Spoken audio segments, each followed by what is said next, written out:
నువ్వు మీ అమ్మ ఆసుపత్రికి పోయినారు. నీకెట్లా తెలుసురా? నువ్వెప్పుడు చూసినావు? ఆసుపత్రి దగ్గరే కదా, మీరు నడుస్తా పోతా ఉంటే నేను చూశాను. మా అమ్మకు కడుపులో చాలా మంటగా ఉంది, ఆసుపత్రికి పోవాలి, నన్ను తోడుకు రమ్మంటే నేను కూడా పోయినాను. అవునా? ఇప్పుడు బాగానే ఉందా మరి మీ అమ్మకు? డాక్టర్ గారు చెప్పారంట, ఎప్పుడైనా కడుపులో మంట ఎక్కువైతే తొందరగా రామ్మ, టాబ్లెట్లు అన్ని రాసిస్తాను, టానిక్ రాసిస్తాను అని డాక్టర్ చెప్పారంట. అదే విషయమే నాకు చెప్పి మా అమ్మ నన్ను తోడుకు రమ్మంటే నేను మా అమ్మ కలిసి ఆసుపత్రికి వెళ్ళాము. మరి డాక్టర్ గారు ఏమన్నారా? డాక్టర్ గారు ఏం తిన్నావమ్మా, కారం ఎక్కువ తిన్నావా, ఎందుకు కడుపులో మంట ఎక్కువైందని వచ్చినావు అని డాక్టర్ గారు అడిగారు. దానికి మా అమ్మ ఏం చెప్పిందో తెలిస్తే నాకు నవ్వాగలేదురా.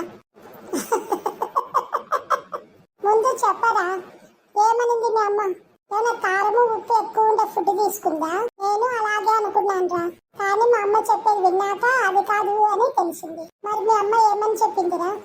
డాక్టర్ గారు మా పక్కింటి ఆవిడ దసరా పండగకి ఆఫర్లు ఎక్కువ ఉన్నాయని టీవీ కొనింది, నక్లీస్ కొనింది, పట్టు చీరలు కొనింది.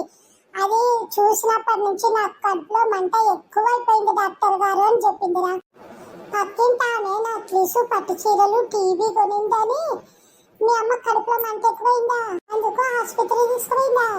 కాదా? కొనుక్కునేది చూస్తే మీ అమ్మ మీ నాన్నకు చెప్పి కొనిచ్చుకోవాలి, లేదంటే లేదు. అంతేగాని డాక్టర్ దగ్గరికి పోవడం ఏందిరా? డాక్టర్ గారు మా అమ్మని చూశారు చూడు, ఏమ్మా బుద్ధి ఉందా నీకు?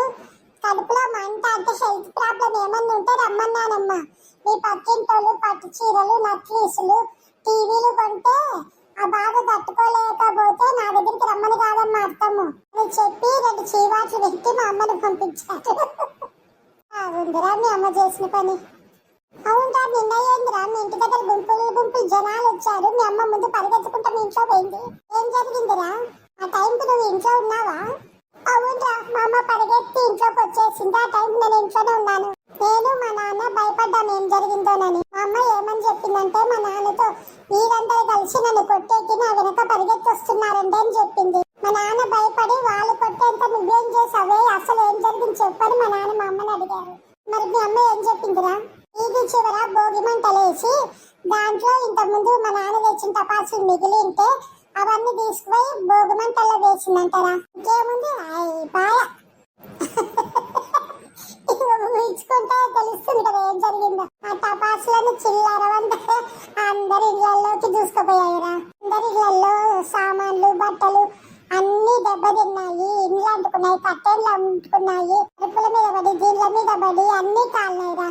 అది తెలిసి మా నాన్న బయటికి పోయి జనాలతో, అమ్మా నా భార్య మతి స్థిమితం లేదమ్మా, తెలియక పొరపాటు చేసింది, ఎవరు ఏం నష్టపోయారో నేను కట్టిస్తానమ్మా అని అందరినీ బంగబేరి వచ్చాడ్రా లోపలికి.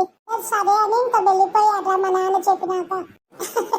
మొత్తానికి మీ అమ్మని మతి స్థిమితం లేదని ఒప్పించింది జనాలకి. మరి ఏం చేయాలిరా, మా అమ్మ చేసిన పని అలాంటిది. ఉందిరా, ఒక్కోసారి ఒక్కోటి కామెడీ జరుగుతున్నాయి. అన్ని ఇలాంటి కామెడీ చూస్తా ఉంటే నవ్వు వస్తా ఉందిరా.